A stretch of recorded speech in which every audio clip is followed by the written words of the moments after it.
Avukati, ħaddiema tal-qorti, pulizija u membri tal-ġudikatura jinsabu rrabjati u inkwetati wara li l-ħadd irriżulta li persuna li kien tressa aktar kmieni matul il-jum kien ħareġ pożittiv għal COVID. Jidher li fl-aħħar ġimgħat numru ta' imħalfin, maġistrati u avukati kellhom joqogħdu fi kwarantina hekk kif is-sitwazzjoni fil-qorti bħal dik tal-pajjiż qiegħda teskala. Bħud issa qed jiddeskrivu s-sitwazzjoni bħala waħda prekarja.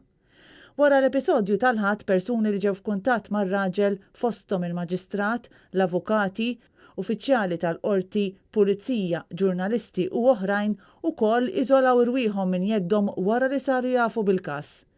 Diversi irreaġixxew għal dak li ġara fosthom avukati li saħqu li mhux talli huma ma nataw l-ebda benefiċċju meta dawn kienu qed jinħarġu mill-gvern talli lanqas huma kkunsidrati bħala frontliners u baqgħu jaħdmu minkejja li l-ammonti ta' każi pożittivi tal-COVID baqgħu tilgħin.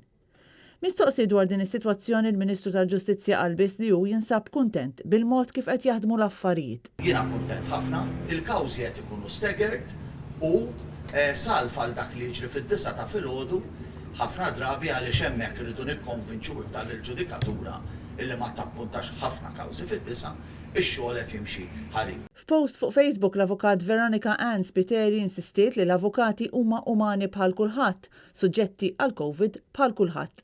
Spiteri kitbet li s-sitwazzjoni fil-qorti hija prekarja u spjegat li qatt ta' kollegi kif ukoll membri tal-ġudikatura kienu fi kwarantina.